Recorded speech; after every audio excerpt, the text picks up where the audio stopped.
capturer de bon matin.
Je suis trop contente, ça m'a trop manqué de plus faire des vidéos. Par où commencer? Je sais même pas par où commencer. Aujourd'hui je vais vous faire une sorte de mini studio vlog. À la base j'avais commencé à filmer hier mais ça me plaisait pas du tout en fait ce que j'avais filmé. Donc je pense que je vais juste filmer ce matin, j'ai 2-3 petites choses à faire. Et ensuite cet après-midi on va se poser en face cam et on va discuter justement des 4 dernières semaines. En fait pour ceux qui me suivent sur Instagram vous savez ce qui s'est passé, j'ai préparé des calendriers de l'Avent.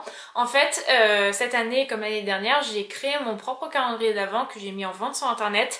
Cette année tout est parti tellement vite et je me suis retrouvée à en faire 200.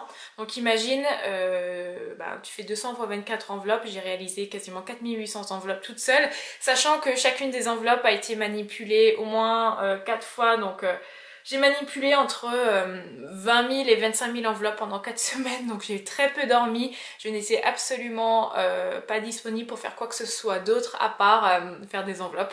Donc il n'y avait pas de vidéo sur YouTube, il n'y avait pas de post sur Instagram, il n'y avait pas de post sur Patreon. Mais là je suis de retour, donc on va un peu parler de ça parce que je vais revenir avec vous par rapport à toute cette organisation et surtout vous donner des conseils si vous souhaitez vous lancer dans un projet un petit peu plus gros, que ce soit dans l'illustration ou peu importe le domaine. En fait, si vous avez justement envie de sortir de votre zone de confort, comment est-ce qu'on fait au niveau de l'organisation, au niveau de la gestion, au niveau du financement, enfin tout ce genre de choses. Donc dans cette vidéo il y aura une grosse partie face cam. Je m'excuse d'avance, ce sera pas genre complètement un vlog, je pense qu'il y aura à peine 10% de vlog et puis après on discutera de tout ça. Donc voilà, sinon ouais, qu'est-ce que je vais faire ce matin? Ce matin on va préparer ensemble des petites commandes Etsy et on va faire 2-3 petites choses sur l'ordinateur, donc je suis assez contente. Je sais pas du tout par où commencer et quoi vous raconter parce que j'ai l'impression que ça fait vraiment trop longtemps. Qu'est-ce que je peux vous dire? Ah oui, je voulais d'abord vous remercier par rapport au retour que j'ai eu concernant les Vlogtober. J'ai pas réussi à tenir mon défi parce que vraiment, en fait, j'aurais tout simplement pas pu. Je pensais pas que les calendriers allaient me prendre autant de temps, ça a été Waouh, ça a été physique, je suis très contente que ça soit terminé, n'empêche. Donc j'ai pas réussi à faire en fait tout simplement des vlogs à ce moment-là, mais les 2 premières semaines ont été très bien accueillies, je voulais vraiment vous remercier par rapport à ça. De la même occasion, je vous en ai parlé sur Instagram, j'ai gagné 300 € ce mois grâce à YouTube. Merci beaucoup, c'est grâce à vous. Merci d'avoir été très actifs dans cette aventure, je suis très contente. C'est la première fois que je gagne autant d'argent grâce à YouTube et je suis trop fière de moi, je suis trop contente. Donc tout cet argent va être réinvesti justement pour la chaîne. Je vais changer de caméra, de cette façon je pourrais mettre un micro parce que je sais que le son de cette caméra est absolument dégueulasse. J'ai déjà eu plein de gens qui m'ont demandé pourquoi est-ce que j'investissais pas dans un micro, mais le truc c'est que il faut que je change tout mon matériel parce que j'ai pas de branchement micro en fait sur cette mini caméra et j'ai pas envie de m'acheter un micro cravate en fait. Donc je vais changer de caméra dans les prochains temps. Et du coup voilà, je vais commencer maintenant ma journée. Aujourd'hui on va commencer la journée par nettoyer l'atelier. En fait je sais pas ce qui s'est passé mais j'ai l'impression qu'il y a une bombe qui a explosé dans mon atelier.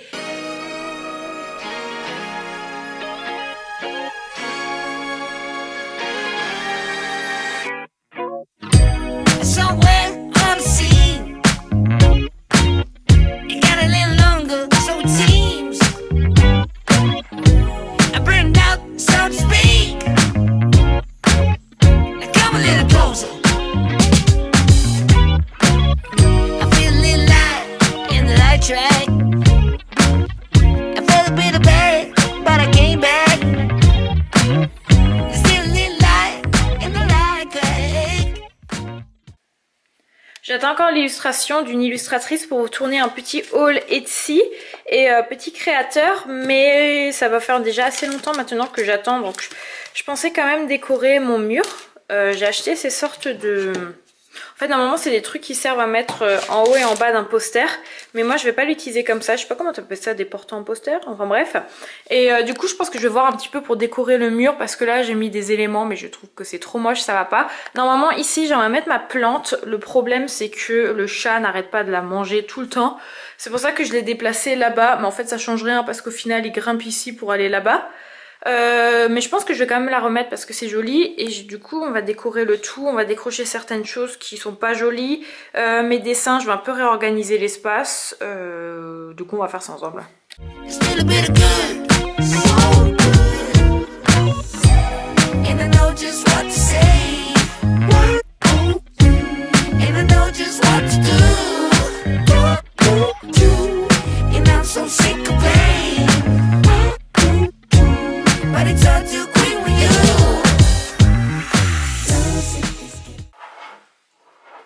J'ai juste déplacé la plante pour faire une photo Instagram parce que je me suis dit que si je mettais un peu de verdure dessus ça pouvait donner un petit truc, mais je vais la remettre là-bas en espérant que le chat ne prévoit pas de l'attaquer.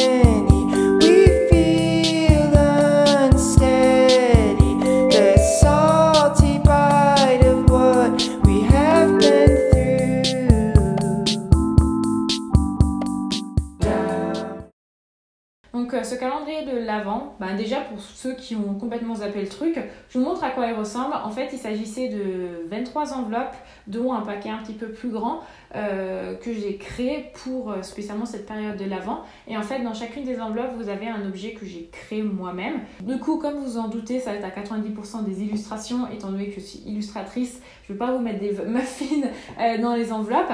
Donc chaque jour il y a une nouvelle surprise que j'ai spécialement créée pour l'occasion.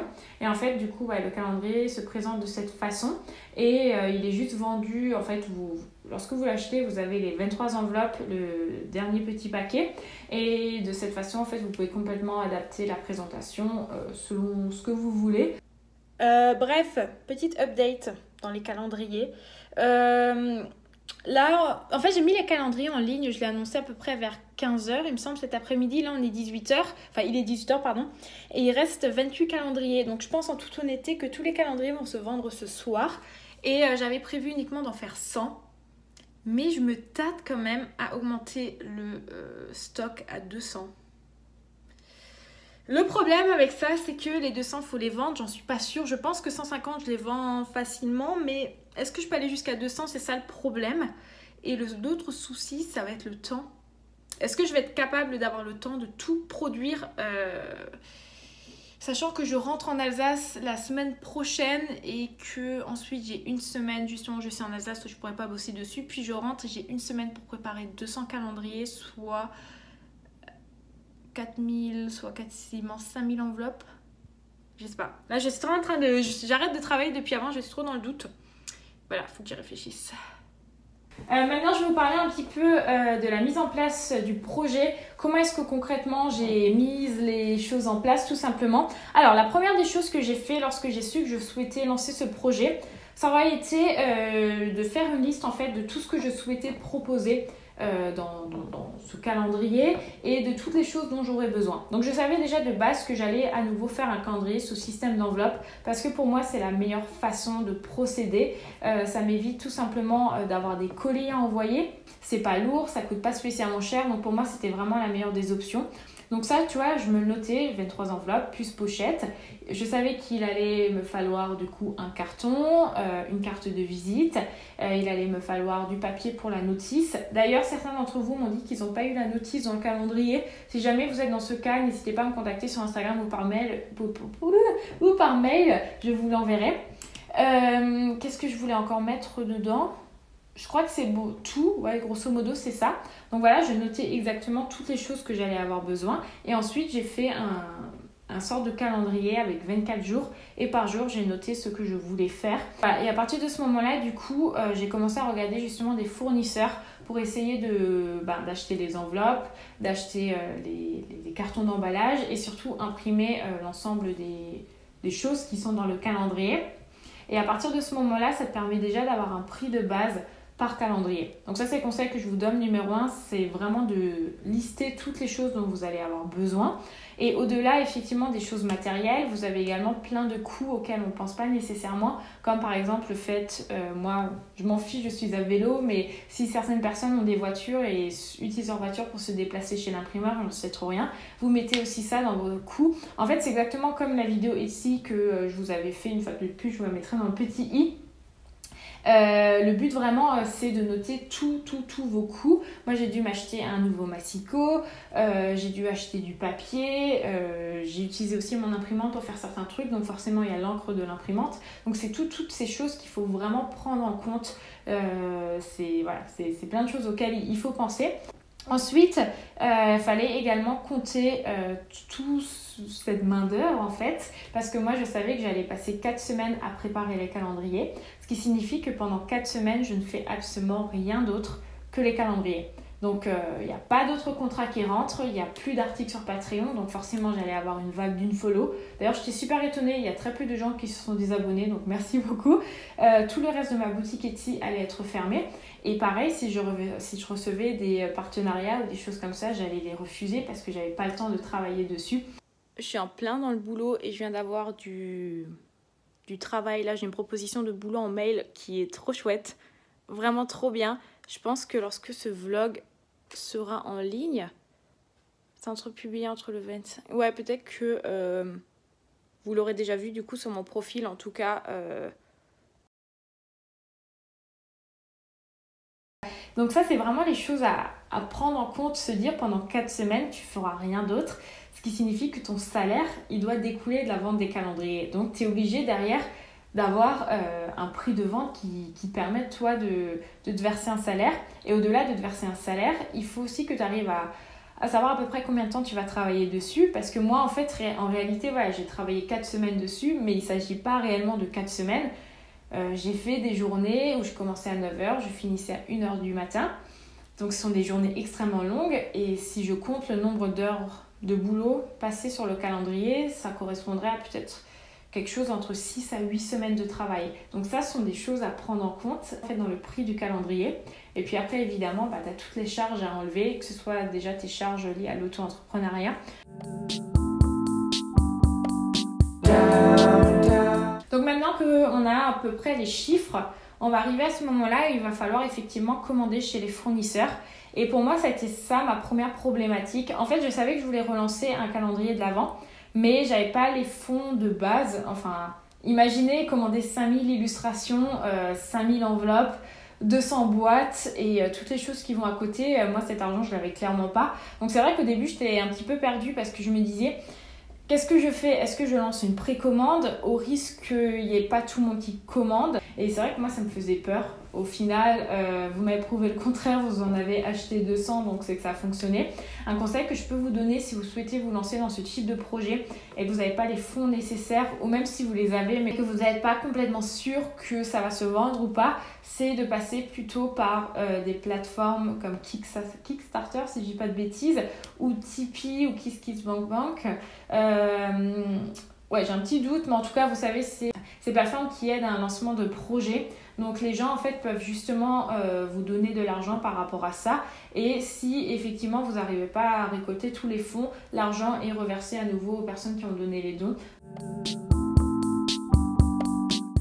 Alors lorsque j'ai réalisé mes calendriers, au niveau des enveloppes, en fait, il y a à peu près entre 4 et 5 étapes à compter. C'est ce qui fait que effectivement j'avais 4800 enveloppes à préparer, mais étant donné qu'il y a 4 à 5 étapes par enveloppe, pendant tout le projet, j'ai manipulé entre 20 000 et 25 000 enveloppes. Je ne sais pas si vous vous rendez compte toute seule ce que c'était comme boulot en fait.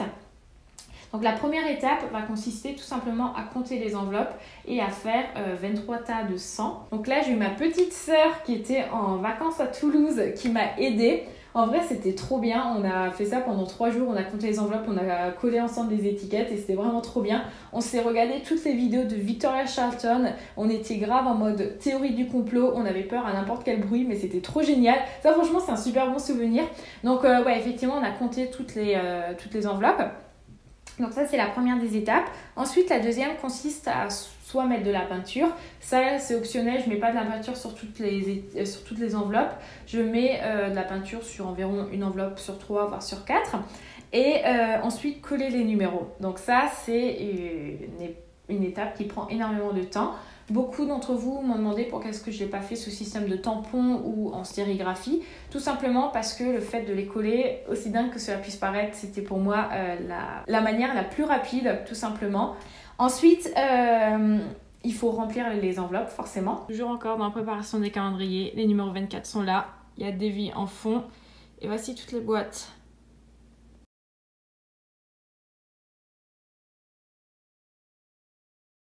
Et enfin, il faut composer les calendriers. Donc voilà un petit peu grosso modo les différentes étapes. Forcément, étant donné que j'ai été seule, à part pour coller certaines étiquettes, il y a des erreurs qui sont envisageables et je vous recommande, si jamais vous faites un projet qui est vraiment énorme comme ça, de prendre en compte une marge d'erreur et de l'indiquer au client. Parce que pour moi, en fait, c'est impossible d'avoir un projet parfait. Je veux dire, il y a 25 000 enveloppes qui sont passées dans mes mains pendant 4 semaines. C'est impossible que je ne fasse pas d'erreur. J'ai pas un contrôle qualité qui était derrière. Il n'y a pas eu une autre personne qui a pu vérifier. Et même moi, je ne peux pas me permettre de revérifier 5000 enveloppes. C'est impossible.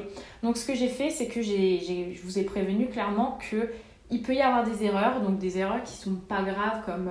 des étiquettes manquantes, des étiquettes collées, des traces de doigts, des traces de patounes parce que mon chat il allait tout le temps sur les enveloppes, je sais pas pourquoi. Il peut y avoir des traces de peinture, enfin ouais, plein de petites choses comme ça. Par contre, il peut également avoir des enveloppes manquantes, des enveloppes vides et ça c'est pas normal. Donc dans ce cas, les personnes me contactent et de suite le jour suivant, j'envoie le contenu qui manque parce que voilà, il faut être très réactif. Et enfin, la dernière étape est forcément l'étape de l'envoi à la poste. Les amis, est-ce la vie réelle ou pas? Je viens de terminer les 200 cartons. J'ai plus qu'à tout envoyer à la poste. Je me suis prise en photo à l'instant pour immortaliser le moment. Je suis si fière de moi, vous n'arrivez pas à vous imaginer, c'est trop bien. Je suis trop contente en vrai. Là, je vais passer à l'étape où il va falloir tout emmener à la poste. Je sais pas comment on va faire avec mon copain. On va prendre la voiture, mais quand même, il n'y a pas tout qui rentrera dedans. Mais je suis trop contente. Genre vraiment, vraiment, vraiment, je suis si fière de moi, là pour le coup. C'est trop bien. Alors, moi, ce que j'ai fait, c'est que j'ai imprimé mes 200 timbres sur Internet et j'ai collé moi-même, en fait, les timbres à la main et j'ai rentré le numéro de suivi directement dans Etsy. Et aussi, ce qu'elle m'a expliqué, du coup, la dame au guichet, parce que j'avais aussi un de ses collègues au téléphone, elle m'a dit, enfin, ils m'ont dit, du coup, que sous 300 grammes, si je dis pas de bêtises, ça reste à vérifier. Tu as effectivement une sorte de système de lot où tu peux avoir justement des timbres moins chers. Et à partir du moment où c'est en colis, tu peux aussi avoir ce système de lot où tout est automatisé, où ça va beaucoup plus rapidement. Moi, vu que mes enveloppes pesaient 420 grammes, je pouvais pas bénéficier de quoi que ce soit, donc j'ai payé le tarif classique et j'ai tout fait depuis chez moi. Donc voilà, du coup, à peu près pour tout ce qui est organisation. Je vais répondre à certaines questions que vous m'avez posées sur Instagram. Comme ça, vous avez vraiment toutes les infos si jamais vous voulez vous lancer dans un gros projet. Je ne l'ai pas mentionné, c'est combien de temps t'a-t-il fallu pour mettre au point un projet de cette envergure? Donc de la création jusqu'à la réalisation, même la mise en amont des idées, exactement 4 semaines en fait. Pour moi, le but, c'était que tout soit envoyé le 15 novembre et tout a été envoyé, je crois, le 19, si je dis pas de bêtises. Donc j'étais vraiment dans les clous. 4 semaines pile parce que je savais que je pouvais pas en fait m'arrêter plus, sinon ça aurait été trop compliqué. Comment gérer le stress et optimiser son organisation? Alors au niveau de l'organisation, j'ai eu énormément de questions par rapport à ça. Est-ce que je faisais un certain nombre par jour? J'avais pas vraiment d'organisation, c'était juste faire le plus possible jusqu'à ce que je sois fatiguée. Alors, comment gères-tu les coups de mou quand tu n'es qu'à 25%, puis 50%, etc.? Je n'étais jamais à 25%, j'étais à 300% tout le temps. C'est un gros projet que j'ai énormément médiatisé sur Instagram. Tu peux pas te permettre de te louper. Donc, tu as cette pression constante de réussir. Donc, moi, j'étais à fond tout le temps. Je ne sais pas comment j'ai fait, honnêtement. C'est un truc de fou. J'étais à fond tout le temps.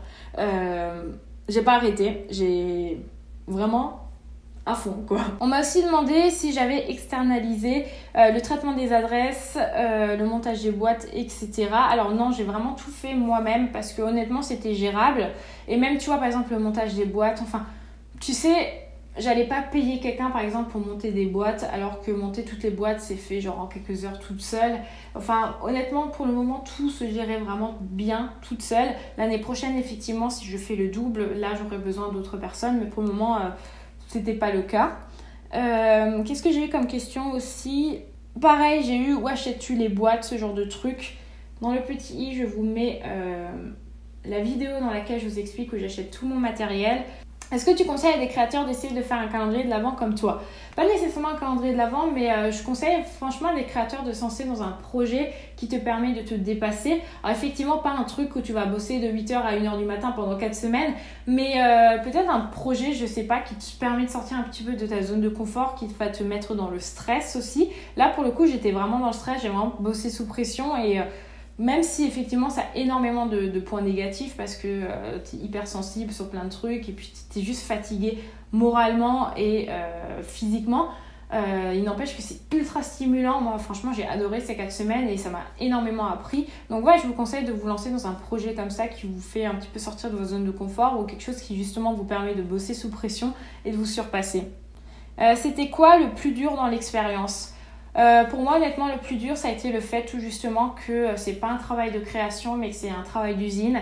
Et t'as certains jours, t'as juste envie de créer. En fait, moi, je fais partie de ces personnes, si je crée pas pendant un certain nombre de jours, je finis par péter un câble, tu vois. Et genre, au bout d'un moment, j'avais tellement envie de créer des vidéos, j'avais tellement envie de dessiner, mais tu peux pas. En fait, t'es juste là pendant 4 semaines à faire un truc qui a aucun rapport en fait avec ton métier. Et du coup, on va terminer par la dernière question qui va venir conclure cette petite vidéo qui est: est-ce que ça a été un projet rentable au final? Et la réponse c'est oui. Oui, c'est un projet qui a été rentable parce que le projet est obligé d'être rentable. Lorsque tu te bloques 4 semaines pour travailler, que tu refuses des projets parce que justement tu n'as pas le temps, tu es obligé d'avoir un projet qui soit rentable. En fait, même par rapport aux heures de travail, ça aussi on m'a beaucoup posé la question. Faites attention justement quand vous lancez dans ce type de projet à ce que ça reste rentable. Et du coup, voilà, je pense que je vais vous laisser là. Je suis désolée pour cette partie qui est très longue, mais au moins ça a vraiment résumé cette aventure. Je tiens encore à remercier toutes les personnes qui m'ont soutenue. Merci d'avoir cru en moi. Merci aussi à toutes les personnes qui ont acheté le calendrier une seconde année. Ça me fait vraiment très très très plaisir. Je suis désolée si certaines personnes ont eu peut-être des problèmes avec les calendriers. J'essaie de faire de mon mieux, mais je reste humaine, c'est ce qui fait que voilà, forcément il y a des fois des petites erreurs. Et on se dit à dimanche pour une nouvelle vidéo et je ne sais pas quand pour un prochain studio vlog. Bye!